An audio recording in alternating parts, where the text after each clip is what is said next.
Langsung saya jatuh, shock langsung lihat anak saya sampai separah itu, remuk. Si istrinya itu tengkurap dan suaminya menindih di atasnya, dicekik lehernya. Oh, jadi begini gitu ya? Pakai tangan kiri, tangan kanannya melintir tangan kanannya si istri ke belakang. Setiap kita melerai perkelahian itu dengan suara keras, dia makin mukulin keras. Istrinya nggak ada perlawanan, cuma teriak, nangis. Memang katanya ibunya dipukul 2 kali di wajah, di pipi, sama ditendang sekali. Katanya keluarga diancam-ancam. Justru itu yang saya kagak terima. Voice note itu saya bantai satu keluarga satu persatu. Saksi yang melapor kala itu tapi tidak diperiksa. Ada bukti-bukti petunjuk lainnya. Ada video, foto sudah terpenuhi. Itu yang kami sesalkan di awal. Ada nggak desakan polisi untuk memeriksa dia narkoba? Kami warga itu bilang ke Yedik ya, coba tes urin deh. Assalamualaikum warahmatullahi wabarakatuh. Ketemu lagi bersama saya Uya Kuya, a.k.a. Surya Utama, Sarjana Ilmu Politik Universitas Indonesia, sekaligus juga Bacalek DPR RI untuk Dapil DKI 2 Jakarta Selatan, Jakarta Pusat, dan Luar Negeri dari PAN. Tapi kali ini kita akan bertemu di Lembaga Bantuan Uya LBU bersama keluarga dari seorang wanita yang kemarin jadi korban KDRT oleh suaminya di Serpong yang sempat dibebaskan ya karena dianggap tidak pidana ringan, penganiayaan ringan ya, di Piring, tapi akhirnya ditangkap kembali. Dan kita lihat dulu beritanya. Suami aniaya istri hamil di Serpong, korban ditonjok hingga dijepit di jendela. Sadisnya KDRT yang dialami ibu hamil 4 bulan, mukanya ditendang dan ditonjok berulang kali. Kita lihat video viralnya.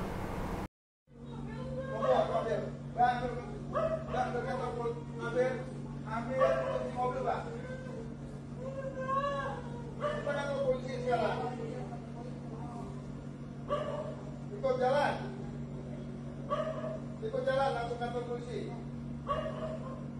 Udah.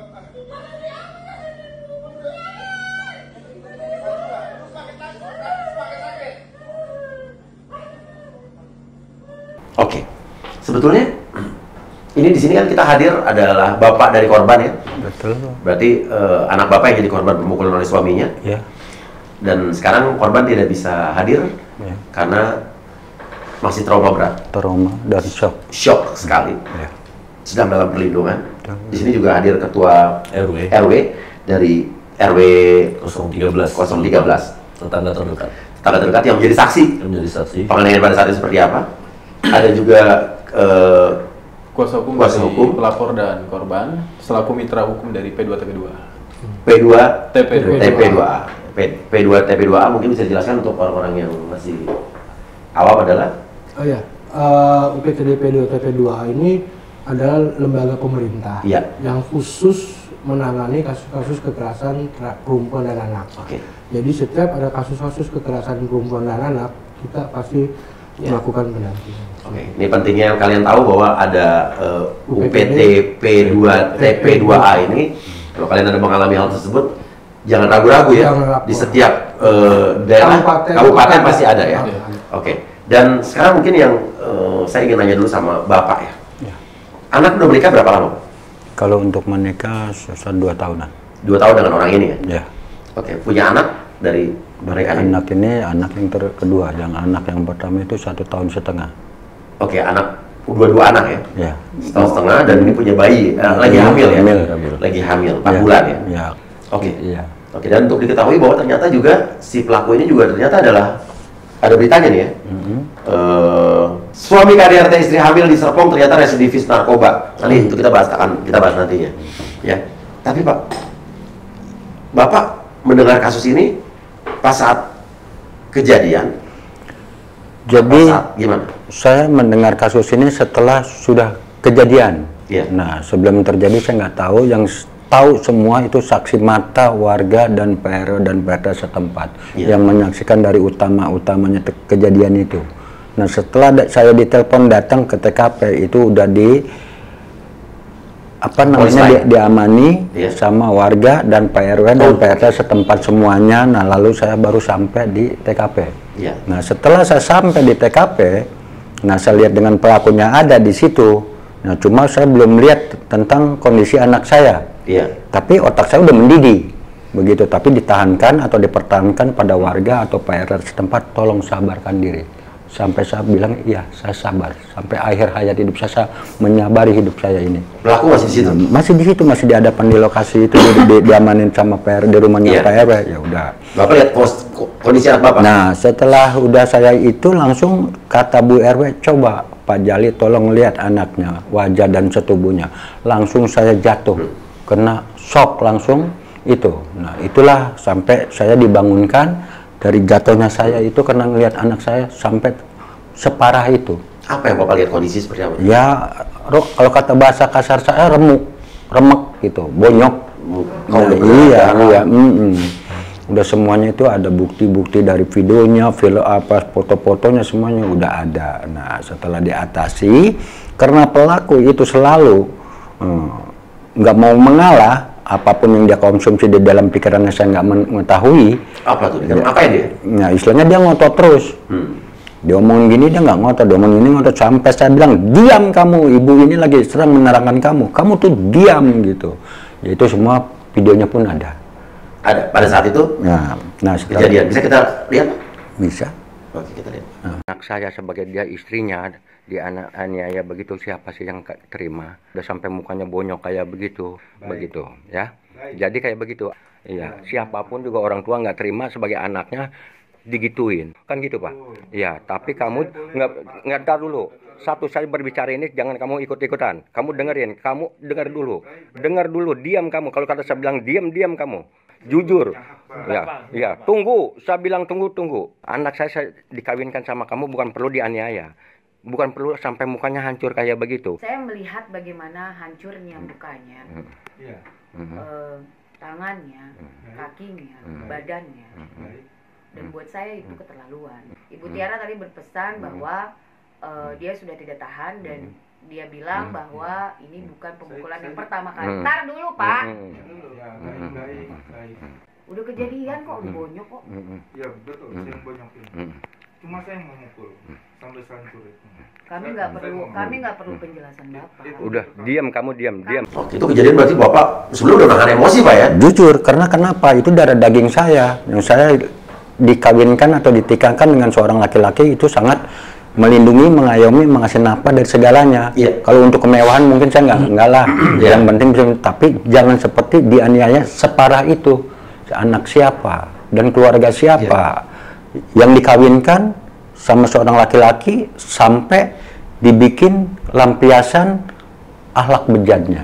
Kan nggak ada yang terima. Iya, ini bejat banget sih Pak. Nah, udah lebih dari bejat. Maka dari itu saya mengasut KDRT itu bila perlu jangan sampai terulang-ulang kepada yang lain. Karena ini contoh buat anak saya, kenangan buruk dari saya dan anak saya.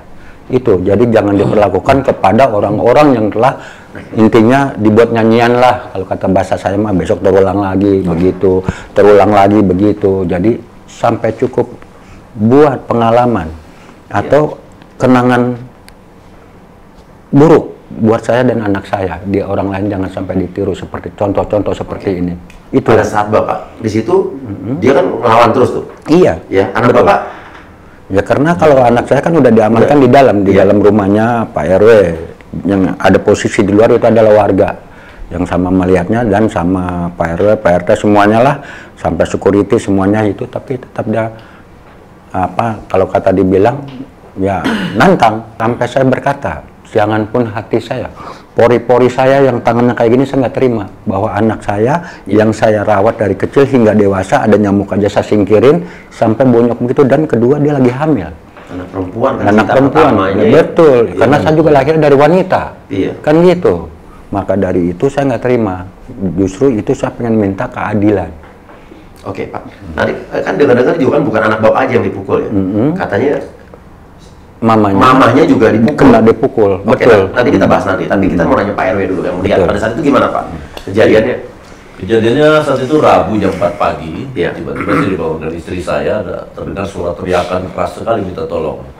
Begitu saya keluar, saya melihat ibunya korban beserta dengan anak cucunya berarti ya, sama satu susternya lari ke arah pos security. Kemudian saya keluar menghampiri sumber suara itu. Secara berbarengan ada dua security yang tiba di lokasi kejadian. Kemudian bersama dengan security, saya kemudian masuk ke pekarangan, ke carport rumah, ditemani dengan security gitu. Ternyata saya lihat ada sepasang suami istri sedang berkelahi gitu. Posisi istrinya itu tengkurap dan suaminya menindih di atasnya dengan leher dicekik. Jadi istrinya di bawah, suaminya di atas, tengkurap. Dus dicekik lehernya. Oh, jadi begini gitu. Pakai tangan kiri, tangan kanannya melintir tangan kanannya si istri ke belakang. Iya. Itu lokasi depan rumah berarti? Lokasinya di depan jendela kamar mereka. Oke. Jadi terhalang sama mobil, makanya saya harus melihat sumber suara tadi di situ. Terus? Nah, saya secara baik-baik kemudian saya tanya kenapa lelen, dia dengan suara keras, jangan ikut campur, ini urusan rumah tangga. Kemudian saya kepancing emosi, saya keras juga, Anda sudah mengganggu tidur kami. Itu istrinya makin ditekan, Pak. Dengan suara saya melerai dengan suara keras, istrinya ditekan. Akhirnya saya ngalah dengan suara rendah, ya Pak jangan gini, nanti istri Anda mati. Bangun. Dia bangun, kita mundur keluar pekarangan. Mundur keluar pekarangan, kemudian ada beberapa warga lagi yang tiba di lokasi kejadian juga. Kemudian ada seorang ibu-ibu dari warga yang tidak tahan mungkin melihat istrinya diperlakukan seperti itu. Kemudian dia berantem mulut antara si tersangka dengan ibu-ibu ini. Nah itu setiap kita melerai perkelahian itu dengan suara keras, dia makin mukulin keras. Oh, istrinya dipukulin lagi? Dipukulin lagi. Diadap bajingan banget. Itu yang kemudian saya menahan, kemudian kita fokus gimana cara menyelamatkan ini, sambil teriak-teriak, menantang kita semua yang ada di situ. Jangan banyak bacot, jangan ikut campur. Kalau mau ikut campur sekalian aja sini. Gitu, lawan saya gitu. Karena ada kata-kata itu dan semua warga yang ada di situ tuh dengar. Nah, kemudian si suaminya minta terus, ayo bawa ke kantor polisi aja, sampai istrinya ditarik, nyuruh ngambil kunci mobil. Itu ada di video kan, istrinya ditarik. Kemudian saya suruh security menghampiri sepasang suami istri itu, ngambil kunci ke dalam rumah. Kunci mobil itu security yang ngambil. Setelah dia masuk ke mobil, istrinya dipaksa untuk bawa mobil karena tersangka katanya nggak bisa bawa mobil. Tersangkanya tuh nggak bisa bawa mobil. Jadi istrinya, tersangkanya sama anaknya di dalam mobil bertiga. Kemudian mobil jalan sekitar dari karpet itu 2 meter lah, saya suruh security tahan mobilnya. Kemudian si tersangka ngotot sama satu orang warga yang bapak-bapak, hampir terjadi pukul-pukulan di situ. Dalam kondisi bapaknya fokus ke warga yang dia nantangin warga itu. Kemudian ada ibu-ibu yang mengevakuasi korban. Dibawa ke dalam rumah saya. Kemudian si suaminya tersangkanya ini keluar dari mobil, anaknya dibawa, anaknya nangis. Anaknya kemudian diambil lagi sama ibu-ibu yang tadi mengevakuasi korban ke rumah saya. Nah setelah si suami ini nggak pegang anak dan lain, baru kita pegang. Saya bawa ke teras rumah saya. Nah itu kejadiannya. Kemudian di situ masih ngotot terus, masih ngoceh terus sama bapak-bapak yang ada di situ. Ada video itu Pak? Videonya yang pas Pak Jali datang baru di videoin sama Pak. Sebelumnya ada yang video tuh. Videoin. Kita fokus nanya kenapa dan lain-lain sambil si korban itu ada di dalam rumah. Jadi saya ada teras samping yang memang bisa dipakai buat ngumpul itu. Nah kemudian di situ pas azan subuh berkumandang Pak Jali datang. Pak Jali datang, langsung saya bilang, Pak mohon maaf jangan ada kekerasan, saya tuan rumah, di sini ada ketua RT, ada koordinator lingkungan dan ada koordinator keamanan komplek. Akhirnya Pak Jali nurut, sempat ngotot-ngototan. Ya itu tadi ceritanya, dipanggil sama istri saya untuk melihat kondisi anaknya. Karena setelah dilihat sama Pak Jali, si korbannya langsung dibawa ke rumah sakit sama Bu RW, Bu RT, dan satu orang warga. Dibawa ke rumah sakit di BSD. Oke, waktu dia dipiting, terus setiap ada warga yang berteriak, dia pukulin lagi. Istrinya tuh anak bapak ini teriak terus? Teriak terus, kesakitan. Kesakitan?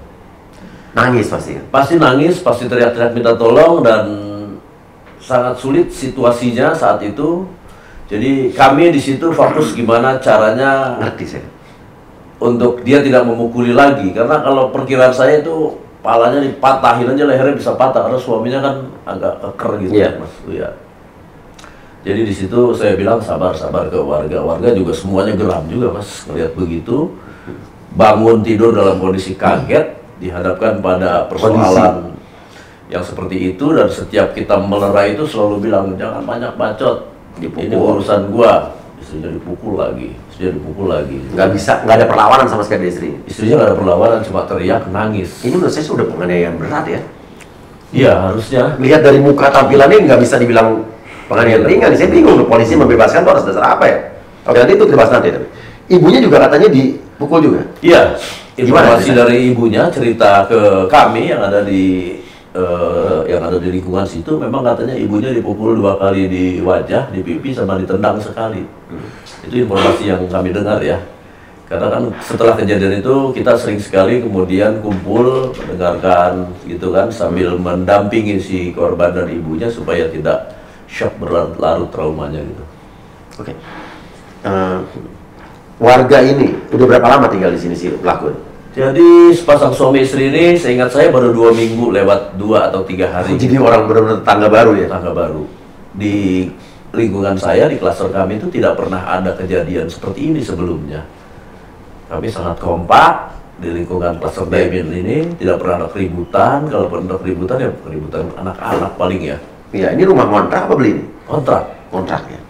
Oke, sekarang mungkin kita bahas soal sebelum kita ke masalah hukum ya. Bahas soal katanya residivis narkoba, ada beritanya nih ya. Sebetulnya Bapak sendiri baru tahu dari berita ini apa sebelumnya sudah pernah tahu? Kalau menurut masa lalu dia yang telah dia perbuat dalam apapun yang dia kondisikan dalam hidup dia, saya sama sekali gelap, nggak tahu. Nggak ngerti. Saya taunya pada waktu terjadi fatalnya ini penganiayaan atau KDRT penganiayaan anak saya. Itu aja setahu saya. Bapak nggak tahu kalau ini pernah ada kasus narkoba apapun tuh nggak pernah tahu? Jujur, gelap sama sekali, nggak tahu. Anak Bapak juga tahu nggak? Nah, kalau masalah itu saya juga kurang tahu juga, karena kan belum tahu. Ya mungkin apapun ya, intinya kalau memang itu buaya, dia takut dicaplok buaya, dia mundur. Karena memang masalah itu nggak tahu ya, apapun intinya sampai terjadi perkawinan ya, saya sebagai orang tua ya apapun ya tinggal merestui.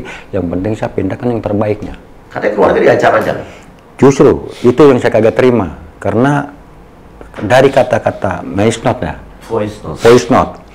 note itu akan saya bantai satu keluarga satu persatu. Nah, dia bilang gitu? Iya, itu voice note itu dikirim pas saat apa? Pada waktu dibawa ke Polres, dia di ruang merokok, dia telepon istrinya yang lagi di Pisum. Nah, di situ ada Bu RT sama Bu RW. Nah, yang lapor dari pertamanya itu ya direkam itu sama anak saya di situ. Jadi setelah direkam, Bu RW atau Bu RT itu lapor ke Polres. Yang satu Bu RT itu nunggu di situ. Nah, setelah penghasilan visum baru dipanggil ke Polres. Voice note bisa kita dengerin? Bisa. Ada berapa voice note? 2. Kita lihat, dengar. Kalau begini caranya, mohon maaf, bukan lancang, bukan sok jagoan. Pasti gua bantai. Satu keluarga, satu persatu gua bantai. Itu dikirimkan pada saat dia diperiksa di Polres. Iya. Oke, kita dengarkan lagi voice note berikutnya. Sama-sama punya adat, ya. Sama-sama punya adat keras. Gue paham. Di sini nggak ada yang lemah, nggak ada yang kuat. Ya, tapi gue juga punya adat. Ya, siapa yang rusak duluan berarti itu yang. Itu yang mendengarkan pada saat itu berarti pas saat istri lagi di visum, anak lagi di visum ya? Betul. Oke. Itu ancaman-ancaman seperti itu diberitahukan ke polisi ya? Ya semua juga dikirim, dikasih tahu. Iya, dikirim bahwa ancaman-ancaman itu dari voice note itu ya dikirim. Ya bukti-buktinya semua ada. Dari videonya, dari fotonya, dari penganiayaan, bertonjokan bertubi-tubi di halaman rumahnya semua ada. Kan gitu. Apa bukti apa lagi yang kurang jelas dari warga pun setempat, bukan satu bukan dua, itu satu likupan klaster saksi ya. Diamond itu ya semuanya tahu. Oke, kalau dari sisi hukum ancaman itu bisa masuk pasal berapa? 45 Undang-Undang ITE. Oke. 4 tahun itu ancaman terendahnya. Iya. Ya, dia kan juga lewat media kan, betul, ya, betul. Lewat voice note gitu ya. Oke, itu bisa kena pasal lagi. Yes. Oke, dan akhirnya kan terdengarlah berita bahwa dia pernah terlibat kasus narkoba. Misteri hilangnya barbuk dari 2.342 jadi 43 butir ekstasi milik tersangka KDRT di Tangsel. Suami KDRT, istri hamil di Tangsel pernah dihukum 7 bulan atas kasus narkoba. Oke, ini ada beritanya ya. Kan dia sempat membantah ya berarti? Membantahnya lebih kepada bahwa dia bukan dalam hal apa yang dikatakan media ya, tapi dia hanya mengetahui tapi tidak melapor. Iya. Itu poinnya. Pembelaannya di situ. 2.400 butir ekstasi. Dan kalau nggak salah jumlah ekstasinya juga jadi berkurang ya pada saat itu? Betul. Penyusutan. Nah itu kan jadi suatu pertanyaan kan? Yes. Mungkin ini juga dari pihak kepolisian ya bisa kembali membuka kasus ini. Iya. Walaupun ya benar apa tidak benar harus dibuktikan. Yes. Kenapa ribuan butir ekstasi bisa menyusut jadi sekian? Itu kan perlu dijawab. Ya kalau emang dia benar pun juga nggak apa-apa bisa dibuktikan itu kan. Jadi ini mungkin bisa jadi perhatian buat polisi untuk menyelidiki ulang kasus yang dulu itu. Betul. Ada apa? Betul. Gitu kan. Nah, tapi jadi pertanyaan adalah dia dipanggil ke polisi segala macam, abis itu malam itu dibebaskan ya katanya. Besoknya dibebaskan. Rabu subuh kita bawa ke Polres, Kamis dengan alasan tidak pidana ringan sesuai keterangan dari Pak Marjali. Undang-undang KDRT berarti. Pasal yang dipakai pertama itu 44 ayat 4. Pasal 44 ayat 4 berarti ancamannya dengan 4 bulan. 4 bulan dan dendanya 5 juta kalau nggak salah. Yes. Dan itu penganiayaan yang biasa ya berarti. Yes, yang tidak tidak menimbulkan penyakit, tidak menimbulkan tidak membuat dia kehilangan pekerjaan atau apapun itu kan. Tapi menurut Mas dengan Mas Rizky dari kacamata hukum, setuju nggak dengan itu dikenakan pasal 44 ayat 4 KDRT, undang-undang KDRT? Kami dari awal menganalisis kasus ini dari pemerintah daerah sangat tidak sepakat. Karena poinnya adalah kita kan bicara bedah alat bukti, Pak Uya ya. Pertama adalah kita bicara 184 KUHP, nomor pertama itu adalah saksi. Saksi yang melapor kala itu tapi tidak diperiksa. Kan itu poinnya. Lalu yang kedua, ada bukti-bukti petunjuk lainnya. Kalau misalkan visum masih menunggu waktu, apa bukti petunjuknya? Ada video. Jelas. Beredar di sosmed juga. Ada foto, jelas di situ. Lalu yang jadi pertanyaan berikutnya adalah keterangan dari Ibu RW yang langsung diperintahkan sama rumah sakit datang ke Polres untuk minta pengantar visum. Artinya di waktu yang sama itu sudah terjadi visum et repertum. Dan logikanya kami menangani ribuan kasus di Tangerang Selatan dari 2016. Visum itu sifatnya sangat cepat sekali, Pak Bina. Yes. Sangat cepat sekali. Jadi misalnya diperiksa pagi ya siang sore itu sudah terjadi. Nah yang menarik berikutnya adalah kalau bicara tadi wajib lapor atau 1 kali 24 jam menurut Pak Marjali, ini kan kita bedahnya di pasal 21 KUHP kan. Tentang alasan objektif dan subjektif kenapa dilakukan penahanan. Kalau saya melihatnya sederhana, kita pakai alasan subjektif itu ya sudah masuk. Kita khawatir bahwa seharusnya dengan tindak pidana ini dikhawatirkan terduga pelaku ini kalau tidak ditahan dia akan melakukan lagi. Membahayakan karena di rumahnya masih ada. Betul. Apalagi ini secara subjektif dan secara objektifnya sudah terpenuhi. Itu yang kami sesalkan di awal. Makanya kita berharap pasalnya yang dipakai adalah 44 ayat 2 karena lukanya luka berat. Apa syaratnya luka berat? Jatuh sakit. Kan itu poinnya. Sakitnya seperti apa? Di RS Polri kan dirawat, Pak. Itu poinnya kan. Lalu kita lihat hasil luka-luka sudah jelas di situ. Jadi kita berharap ya ini masuknya 44 ayat 2 ini harusnya. Dengan ancaman penjara itu bisa sampai 10 tahun dengan denda paling banyak 30 juta. Itu ayat 2. Tapi sekarang akhirnya direvisi nggak? Dari 44 ayat 4 direvisi menjadi 44 ayat 1. 5 tahun, 15 juta dendanya. Betul. Jadi itu masih dibilang bisa dibilang itu kekerasan fisik dalam lingkup rumah tangga biasa gitu kan. Itu poinnya. Tapi ini sudah ditetapkan pasti itu? Enggak. Kalau kita lihat peraturan Kapolri tahun 2019 tentang penyidikan tindak pidana, kan ada yang namanya gelar perkara, Pak Wia. Kita berharap setelah terbitnya surat perintah dimulainya penyidikan saat ini, ada gelar perkara terakhir sebelum ditetapkan P21 tahap 1 maupun tahap 2, ini masih berubah. Masih bisa berubah. Yang penting kita semua sama-sama mau proaktif, makanya kami lagi menyiapkan pembelaan yang substantif kepada korban maupun pelapor agar benar-benar bahwa ini kenanya di ayat 2. Dan kami berharap bahkan ada pengembangan lainnya. Karena Pak Kapolres sendiri pun dalam press release itu menyampaikan telah dilakukan tes urin dan dugaan kuatnya memang hasilnya adalah positif narkotika. Dugaan kuat apa sudah terbukti positif? Kalau Pak Kapolres bilangnya ini dugaan kuat terbukti. Kok masih dugaan kuat? Saya bingung kok bahasa dugaan kuat. Ya karena kan hasil pemeriksaan narkoba harusnya udah pasti langsung keluar kan? Nah mungkin alasan praduga tidak bersalah.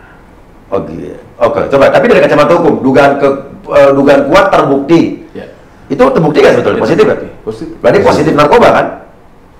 Nah, sekarang pertanyaan saya adalah, kan waktu saat dibebaskan, polisi mendapatkan kecaman pada saat itu kan? Betul. Karena dia menganggap ini tip piring. Betul. Iya kan? Nah, terus dia menghilang kan? Ya. Menghilang sampai ke Bandung ya katanya? Betul, ditangkap di Bandung. Ini dugaan saya ya, kita bicara umum nih, bukan kasus ini. Kalau ada orang yang tiba-tiba harusnya mengalami atau dia kena dakwaan atas kasus hukum penganiayaan, dia diduga juga narkoba, tiba-tiba hari itu bebas, dia pergi lama. Kalau menurut saya, orang itu bisa jadi dia adalah dalam rangka upaya untuk menghilangkan bukti, membuat kadar narkoba dalam tubuhnya hilang dulu, gimana caranya gitu kan. Betul. Ini kita bicara umum. Masuk akal nggak ada orang begitu? Masuk akal sekali. Nah, kira-kira kalau dalam kasus ini mungkin juga. Ya mungkin terjadi. Mungkin. Sangat mungkin. Pertanyaannya pada saat pemeriksaan yang pertama di Polres, ada nggak desakan polisi untuk memeriksa dia narkoba? Kami warga, terutama Pak RT, itu bilang ke penyidik ya. Iya. Ini tolong yang pertama jangan dilepaskan dulu karena di rumah ada anak kecil. Yang kedua dites urin deh Pak. Udah diungkapkan gitu. Jelas itu semuanya. Emang kesepakatan kita coba tes urin deh. Apa kata polisi? Ya cuma iya aja waktu itu. Iya. Oh ya udah. Jam 8 kita disuruh pulang. Kecuali Pak Marjali ditahan di situ. Akhirnya Pak Komandan Security yang ada di komplek kita suruh jagain Pak Marjali. Ini pertanyaan saya adalah gitu ya. Kenapa polisi pada saat itu juga tidak berinisiatif untuk cek urin? Terus malah dilepas. Itu pertanyaan saya, tolong dijawab gitu kalau ada yang tahu jawabannya gitu. Saya tidak menuduh siapa-siapa ya. Cuma kan pertanyaan besar buat saya. Betul. Akhirnya yang kedua kan ditangkap lagi nih. Ditangkap kembali. Atas desakan banyak orang, banyak pihak ya kan? Ada pihak, iya. Dan akhirnya dites urin itu kan juga berikan prosedur yang sama kan? Apa bedanya sih pemeriksaan yang pertama dan pemeriksaan kedua? Kenapa pemeriksaan kedua dia langsung dites urin gitu? Yang kedua berharap sudah negatif mungkin. Iya. Tapi ada yang ini, ada yang aneh di saat kita kan dapat laporan. Iya. Terus Pak RW bilang katanya Kanitnya lah menerangkan begini-begini. Akhirnya kita coba komunikasi dengan Kanit untuk menerangkan kepada warga. Karena keinginan warga tuh udah sampai mana prosesnya? Karena dia dengar katanya dikeluarkan gitu loh kan.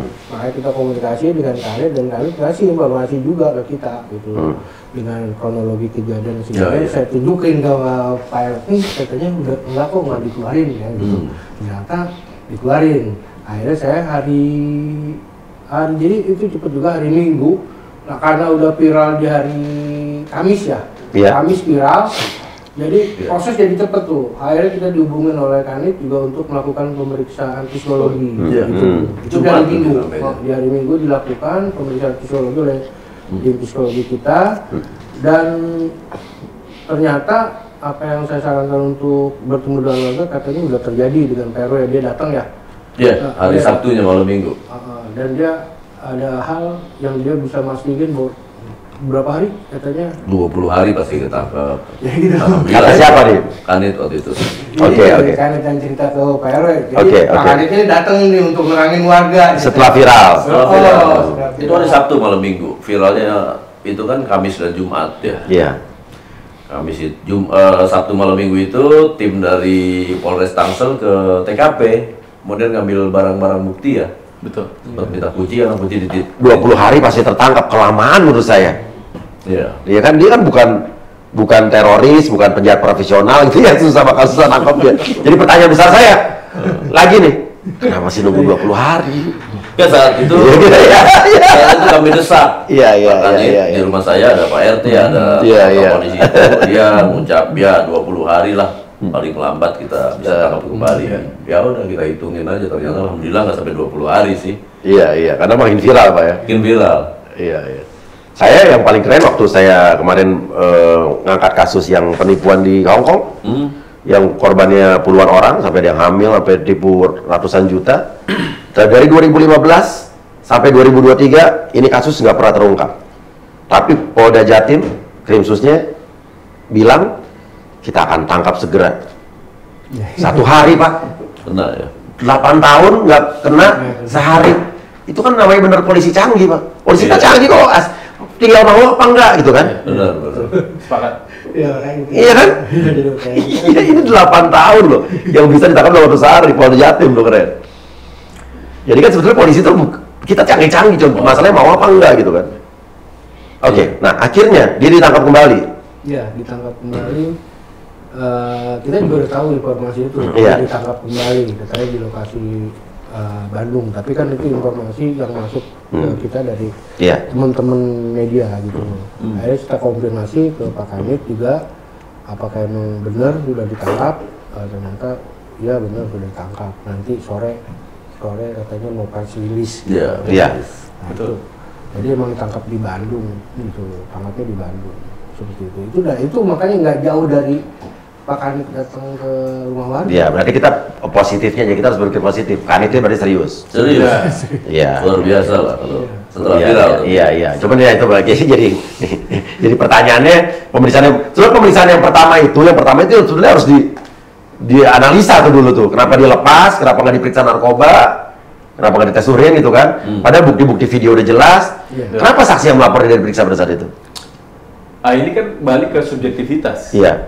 Ya kalau kita dapat keterangan bahwa ada salah satu media yang mewawancarai, alasannya adalah visumnya belum kami dapatkan. Itu yang disampaikan. Iya. Ya, itu juga yang disampaikan Pak Kanit ketika ngumpul malam minggu itu sama kami. Itu yang menurut kami, yang kami selaku pendamping masyarakat Tangsel ya, tahu ya, perempuan dan anak. Hampir setiap minggu Pak kita visum ya. Iya. Kami paham sekali kalau misalkan menunggu yang normal biasanya gimana coba? Yang normal kami datang bawa surat pengantar dari kepolisian. Kalau belum dapat pun kita minta keluar pengantar visum, kita tunggu sore atau besok tuh juga udah selesai. Keluar. Jadi itu yang biasa kan? Ya. Jadi menurut Bapak ini yang tidak biasa berarti? Iya. Gitu. Nah ini jadi pertanyaan kenapa tidak biasa? Betul. Tapi Bapak sempat ngobrol sama Kanitnya, sama polisi gitu? Ya sempat. Karena saya pernah ditanya dan menanya bahwa ini kenapa Polres Tangsel tidak menahan 1 kali 24 jam. Iya. Karena itu pun karena penganiayaan ringan. Oke. Dan kedua, saya menanya bagaimana kalau anak komandan atau sampai terjadi separah ini atau bonyok dengan pukulan bertubi-tubi ke anak, kalau anak polisi gitu. Iya. Terus selanjutnya apa yang harus dijalankan kan gitu. Nah ya itu makanya kalau memang Bang Jali mau gitu mending berantem aja sama saya. Maksudnya gimana? Ya istilahnya apa namanya, atau berguru atau tidak, ya saya kan bukan tukang berantem, saya kan pengen minta keadilan. Dia bilang? Iya, gitu. Gimana bilangnya kata-katanya? Ya kalau Bang Jali mau mendingan berantem aja sama saya kan gitu. Iya, jadi kan saya bukan tukang berantem. Saya kan datang ke Polres kan cuma mau minta keadilan. Jadi Bapak nanya dia marah gitu? Nah iya, ya cuma hanya diunjukkan pasal-pasal seperti itu yang setelah dikeluarkan dari Pak Kanit itu atau petugas yang ada di Polres Tangsel, ya saya udah nggak bisa menanyakan hal apa lagi yang harus saya tanyakan karena bukti dan semuanya tuh nyata, jelas. Saksi pun jangan pun intinya baru 1-2 orang, sedangkan warga yang ada di situ juga sama, apalagi Pak RW yang melihat semata-mata dari utamanya dan belum warganya semuanya kan gitu. Karena semuanya itu karena saya rekam. Nah ada seorang. Oh waktu bicara sama Kanit Bapak rekam nih? Iya saya rekam. Tapi sepengetahuan polisi itu? Enggak. Tapi oke, ada seorang perempuan juga. Nah, ngapain Bapak rekam-rekam? Oh, dia tahu tiba-tiba? Iya, karena kan memang saya mencet HP. HP saya pencet kan dengan kata gini. Oke, jadi berbicara dengan Kanit itu Bapak rekam? Saya rekam. Udah setelah rekam semuanya ya udah saya sampaikan kepada warga. Apa bunyinya ya udah saya kirimin, kan dia pada dengar. Warga pada dengerin? Dia dengar kan semua buktinya ada. Itu atas pembicaraan siapa kan semuanya ada kan gitu. Jadi yang memutuskan pada saat itu membebaskan ya termasuk sepengetahuan Kanit pasti kan? Betul. Iya, karena kan kuasanya di dia. Iya. Betul. Iya, ada PPA berarti. Nah iya, sama juga kayak kunci sini aja, kunci di sana, kuncinya dipegang sama Mas Uya. Iya. Ya saya nggak bisa keluar. Oh iya. Kan gitu, gemboknya sama dia, kuncinya sama dia. Kalau kuncinya sama saya bisa buka sendiri, udah saya pulang. Iya. Kan itu itu ayahnya tersangka ya yang Iya. menjadi penjamin ya. Ya, gitu. Ayahnya tersangka, oke. Ayahnya nih yang jadi penjamin. Nah dari orang tua tersangka, ada orang tua pelaku nih, ke keluarga Bapak ada komunikasi nggak? Ya sebenarnya ada berkomunikasi tentang atau gimana pun ya, saya cuma kan lagi segitu sedang shock. Sedangkan melihat dari kondisi anak saya aja boro-boro saya minta dari siapapun yang WA saya, mau dari media, mau dari mana, saya tahu juga melempar nomor ini sama siapa saya nggak tahu, ya saya nggak ngeresponnya karena keadaan posisi pikiran saya lagi shock melihat dan kondisi anak saya Seperti yang itu. separah itu. Oke. Kenapa Pak kira-kira? Bapak mengenal mantu Bapak nggak? Ya kalau mengenal saya sangat mengenal, tapi tentang perilaku dia saya nggak mengenal dan nggak tahu kan gitu. Kalau mengenal memang itu Tentang siapa dia juga? Saya nggak tahu gitu. Kalau cuma hanya mengenal memang pada waktu sebagai menantu ya saya kenal kan gitu. Tapi perilaku dia buruknya atau gimana pun saya gelap atau nggak tahu itu. Oke. Pak, kasus-kasus yang terjadi di wilayah Tangerang ini, Selatan. tanggal Tangsel ya, sebetulnya rata-rata masalahnya apa sih?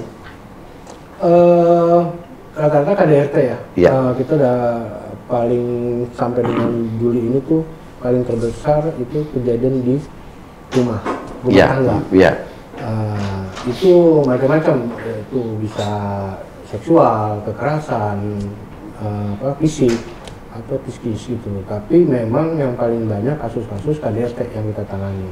Dan itu bisa ekonomi, bisa kecemburuan. Nah, untuk kasus yang ini kan kecemburuan gitu loh. Laporan di kepolisian ada kecemburuan seorang istri kepada suaminya karena katanya punya perempuan lain lah gitu loh. Terus suaminya marah. Nah, jadi informasi yang kita dapat juga, jadi suaminya WA tidak direspon nih dengan sama istrinya. Nah, akhirnya kan suami curiga nih ada apa. Nah itu makanya malam-malam datang ke situ dengan ngamuk-ngamuk. Nah itu kronologi yang kita dapat. Gitu. Oke Pak. Dalam kasus-kasus yang pernah ditangani ya, yang akhirnya dari polisi ini kenanya 44 ayat 2. Berarti kan sebagaimana yang disebut dengan ayat 1 bahwa akhirnya korban mendapatkan luka berat atau sakit ya, jatuh sakit.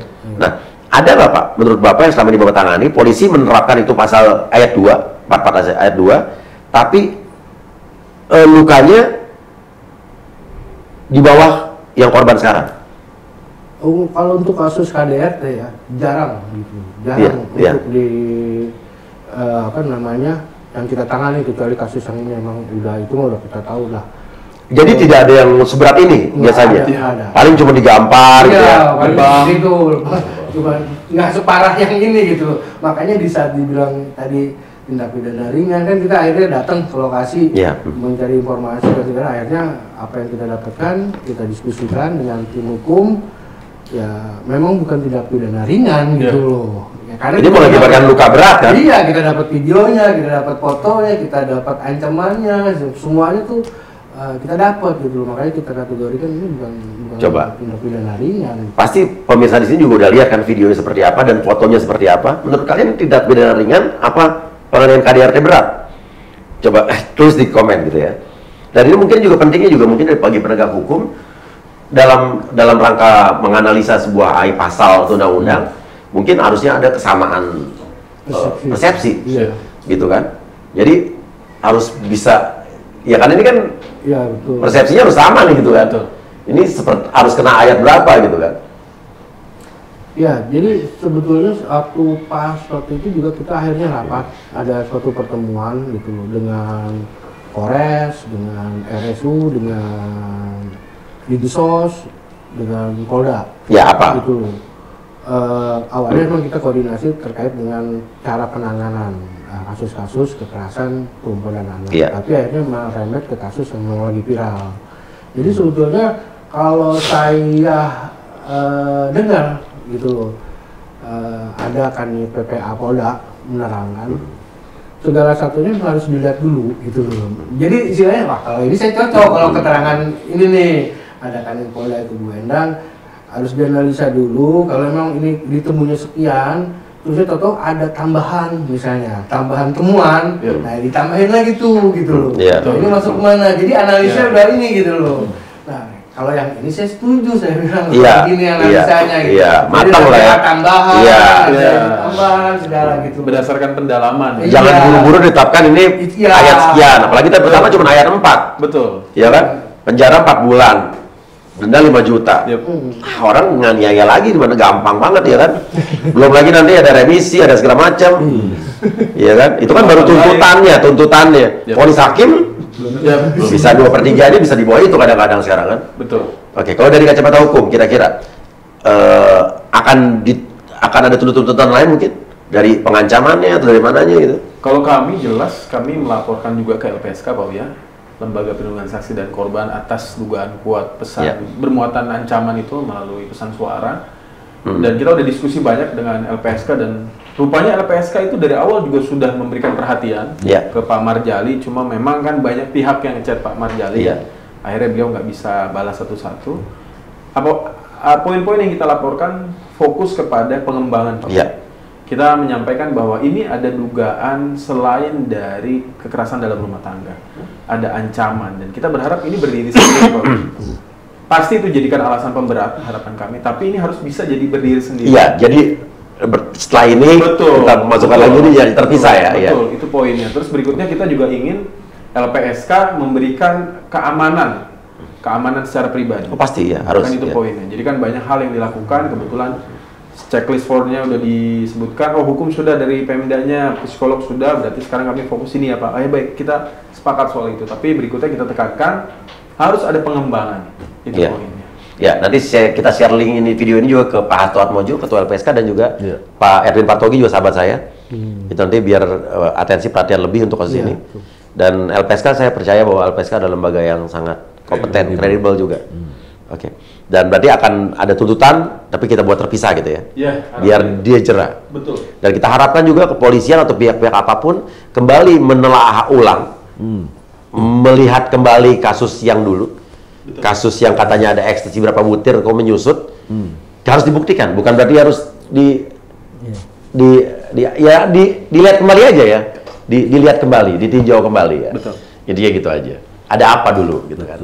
Oke, jangan lagi ada kekerasan, stop kekerasan terhadap wanita dan anak, dan kita harus berani bersuara saat ada kejadian seperti itu. Jangan takut untuk melapor. Terima kasih banyak. Assalamualaikum warahmatullahi wabarakatuh. Waalaikumsalam. Tuhan jaga kita semua. Kuatkan kami dari cobaan. Hanya kepadamu Tuhan kami kan berserah. Kita pasti kuat. Indonesia jangan menangis.